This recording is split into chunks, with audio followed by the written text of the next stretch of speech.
नमस्कार, आप देख रहे हैं आज तक। आपके साथ मैं हूं सईद अंसारी।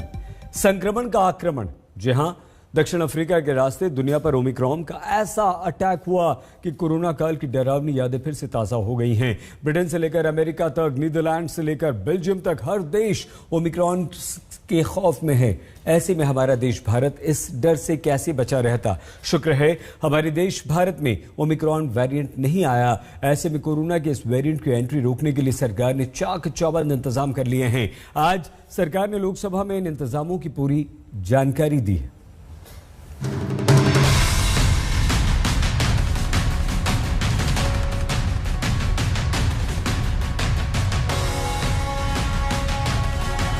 तापमान की जांच,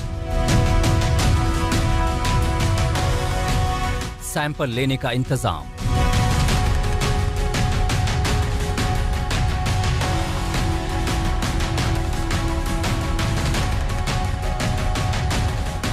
टेस्ट रिपोर्ट का वेटिंग एरिया,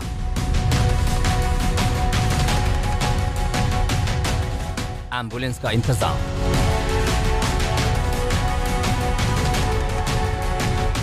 ओमिक्रॉन के खतरे की घंटी बजते ही देश के हवाई अड्डों का नजारा बदल गया है। 1 दिसंबर की मध्य रात्रि से ओमिक्रॉन प्रभावित 11 देशों से आने वाले यात्रियों के लिए विमान यात्रा का अनुभव कुछ अलग है।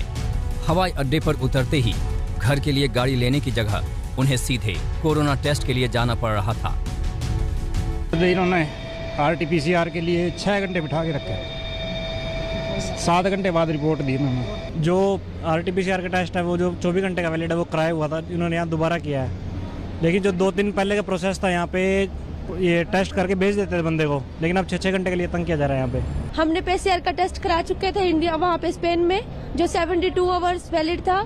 यहाँ पे हमसे दोबारा कराया गया और हमें बहुत ज्यादा वेट करना पड़ा, तो हमने बहुत फोर्स किया, तभी उन्होंने टेस्ट का जवाब दिया। बेशक यात्रियों के लिए ये थकाऊ और तकलीफ देह अनुभव हो सकता है, लेकिन ओमिक्रॉन की एंट्री रोकने के लिए इतनी सख्ती और सतर्कता जरूरी भी है। आज लोकसभा में नागरिक उड्डयन मंत्री ज्योतिरादित्य सिंधिया ने विस्तार से इसकी जानकारी दी। तो वर्तमान में 11 देशों के लिए हमने एट रिस्क उन 11 देशों को रखा है।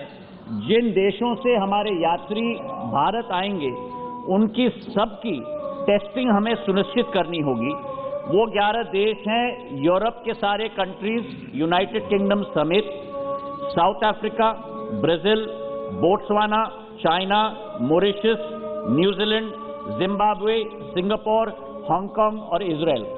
उन 11 एयरपोर्ट्स का हमारा अनुमान था कि करीब 8,500 यात्री इन 11 देशों से उन 11 एयरपोर्ट पर पहुंचेंगे, और इसलिए पूरी टेस्टिंग की प्रक्रिया की तैयारी, RT-PCR भी और रैपिड RT-PCR भी, दोनों की तैयारी हमने की है।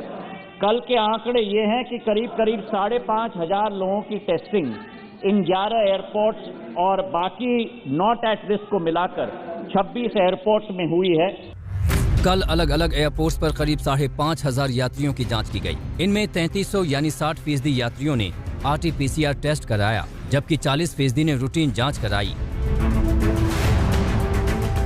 करीब 3,300 मतलब 60% यात्रियों ने रैपिड RT-PCR को चुना है, और करीब 2,500 लोगों ने नॉर्मल RT-PCR को चुना है, और उसके तहत इनकी सारी की चेकिंग होकर फिर एयरपोर्ट से ये प्रस्थान इनका हो चुका है। टेस्ट का पैसा यात्रियों को खुद भरना पड़ रहा है। यात्रियों के लिए ये किसी मुसीबत से कम नहीं। टेस्ट को लेकर भारी भरकम खर्चे को लेकर उठी आपत्ति के बाद आज रेट को संशोधित किया गया है। RT-PCR टेस्ट के लिए अब 3500 रुपए लिए जा रहे हैं, जबकि एंटीजन टेस्ट के लिए 500। एंटीजन टेस्ट की रिपोर्ट 90 मिनट के भीतर दी जा रही है, जबकि RT-PCR टेस्ट की रिपोर्ट आने में 4 से 6 घंटे लग रहे हैं। यात्रियों को ये समय एयरपोर्ट पर ही बिताना पड़ रहा है। इसके लिए दिल्ली एयरपोर्ट पर 1400 यात्रियों के बैठने का इंतजाम किया गया है। कोई गाइडेंस नहीं थी हमको कि आपको पीसीआर टेस्ट कराना है, और नहीं तो हम लोग पहले ऑनलाइन बुक करा के आते। उसके बाद 2 टेस्ट हैं यहाँ पे, एक है नॉर्मल टेस्ट और एक है rapid fire. Normal taste like वो ले रहे हैं 8 घंटे, और जो रैपिड फायर है वो 1 घंटा बोल रहे हैं, बट 1 घंटे में किसी को रिपोर्ट दी नहीं। तो अंदर काफ़ी लोग परेशान हो रहे हैं कि बच्चों के साथ छोटे छोटे बच्चे वेट नहीं कर पा रहे, बस खाने को कुछ नहीं है। टेस्ट में लगा टाइम, टेस्टिंग में 2-2.5 घंटे टेस्टिंग में लगे हैं। हमारे पास कोई हमारा कार्ड नहीं चल रहा, पैसे हमारे पास है नहीं। कहते भी 3900 रुपये एक का है। अब 6 घंटे पर रिपोर्ट लेनी है तो 500 रुपये है। इतना हैरान कर रहे हैं, कभी सर्वर डाउन हो गया, कभी वर्कर दी है, बड़ी मुश्किल हो रही है। नए नियम के मुताबिक एट रिस्क देशों से आने वाले मुसाफिरों को एयरपोर्ट पर टेस्ट करवाना होगा। रिपोर्ट नेगेटिव आने पर ही उन्हें एयरपोर्ट से बाहर जाने दिया जाएगा और फिर उन्हें 7 दिन तक होम क्वारंटीन करना होगा। इसके बाद उन्हें एक बार फिर टेस्ट करवाना होगा और रिपोर्ट नेगेटिव आने पर ही वो बाहर जा सकेंगे।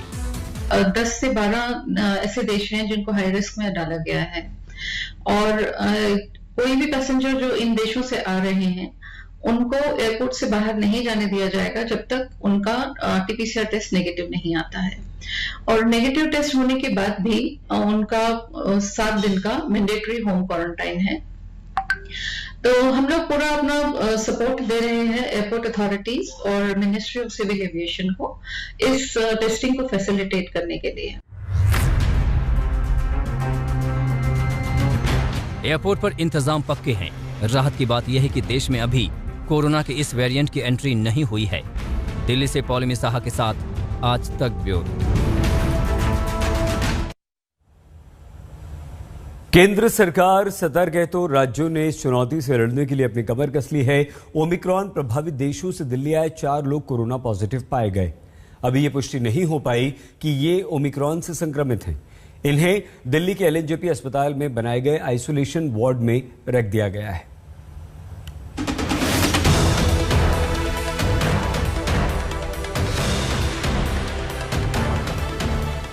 हवाई अड्डों पर ये पुख्ता इंतजाम इसलिए है क्योंकि ओमिक्रॉन का कोई संक्रमित आम लोगों के बीच न आ सके। दिल्ली में कल ओमिक्रॉन प्रभावित देशों से जितने लोग पहुंचे हैं उनमें 4 कोरोना पॉजिटिव पाए गए हैं। अभी ये खुलासा नहीं हुआ है कि ये ओमिक्रॉन वेरिएंट संक्रमित हैं या नहीं। ये चारों लोग बेल्जियम, नीदरलैंड्स और UK से आए हैं। इन चारों और इनके संपर्क में आए 4 अन्य लोगों को दिल्ली के LNJP अस्पताल में आइसोलेशन में रखा गया है। देखिए, जो बाहर से आने वाले जो पेशेंट हैं उसमें 4 लोग ऐसे हैं जो पॉजिटिव पाए गए हैं। उनको LNJP हॉस्पिटल में रखा गया है और उनके साथ 4 लोग और हैं जो कि अभी कंफर्म नहीं है कि पॉजिटिव है नहीं, क्योंकि उनके क्लोज कॉन्टेक्ट हैं, वो रिलेटिव हैं या घर बिल्कुल साथ है। तो उनका टेस्ट दोबारा किया जा रहा है। आज उसकी रिपोर्ट आएगी वो पॉजिटिव है या नहीं है। दिल्ली के लोकनायक जयप्रकाश अस्पताल में ओमिक्रॉन वेरिएंट के मरीजों के लिए अलग से इंतजाम किया गया है। जो गाइडलाइंस एडवाइजरी जो जारी हुई है इंटरनेशनल ट्रेवलर्स के लिए लेके, उसको यदि कोई भी पेशेंट सस्पेक्टेड या कोई भी पेशेंट लक्षण के साथ आता है तो उसके लिए हमने अलग से एक वार्ड बनाया है और उसमें सारी फैसिलिटी हमारे पास उपलब्ध है। यदि किसी पेशेंट्स को कंफर्मेशन के लिए टेस्ट की आवश्यकता होगी तो उसके लिए भी हम हमारी जो लैब है, जीन सीक्वेंसिंग लैब है, जो कि माननीय मुख्यमंत्री जी ने कुछ महीने पहले जिसका ओपनिंग किया था सेकेंड वेव के दौरान, तो उसका भी हम पूरा जो कैपेसिटी है वो बढ़ाने जा रहे हैं। दिल्ली की तरह महाराष्ट्र भी ओमिक्रॉन से जंग में पूरी तरह चौकस है। महाराष्ट्र में एट रिस्क देशों से आने वालों के लिए गाइडलाइंस जारी की गई हैं।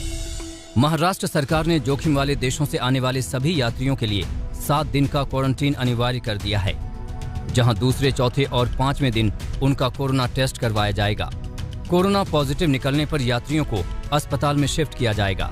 वहीं नेगेटिव आने पर भी जोखिम वाले देशों से आए यात्रियों को 7 दिन तक क्वारंटीन रहना होगा।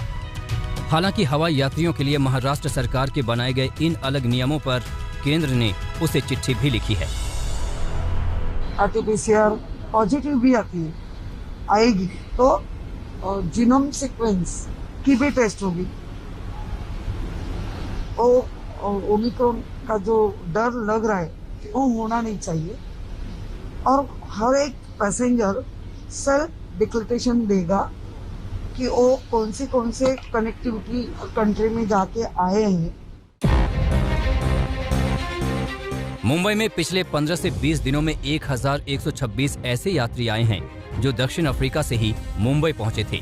ये बात अधिकारियों को परेशान कर रही है। इसीलिए अब सावधानी बरतते हुए मुंबई एयरपोर्ट पर RT-PCR और 30 रैपिड टेस्टिंग मशीनों के जरिए यात्रियों पर नजर रखी जा रही है। देश के 5 एयरपोर्ट की तस्वीरें देख लीजिए। दिल्ली, मुंबई, बेंगलुरु, रांची, अहमदाबाद, हर जगह ओमिक्रॉन की एंट्री रोकने के खास इंतजाम किए गए हैं।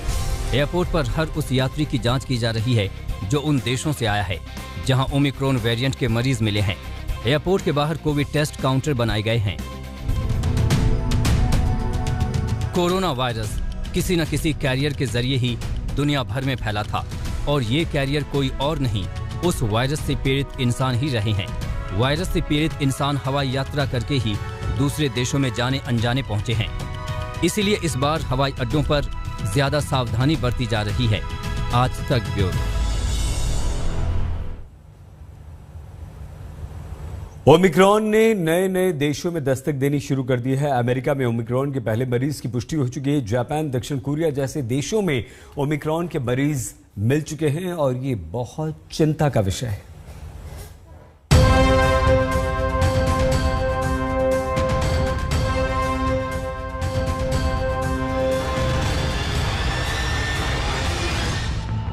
सुरक्षा की सारी दीवारें टूट गई, तमाम एहतियात धरे के धरे रह गए।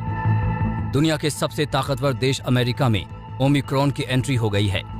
दक्षिण अफ्रीका से कैलिफोर्निया लौटे एक शख्स में कोरोना के नए वेरिएंट ओमिक्रॉन की पुष्टि हुई है। वो शख्स 22 नवंबर को कैलिफोर्निया लौटा था और 29 नवंबर को उसकी रिपोर्ट आई। खास बात यह है कि संक्रमित मरीज का टीकाकरण हो चुका था, हालांकि बूस्टर डोज नहीं ली थी। The first confirmed case of COVID-19 caused by the Omicron variant detected in the United States. And as all of you know, because we've been discussing this, we knew that it was just a matter of time before the first case of Omicron would be detected in the United States.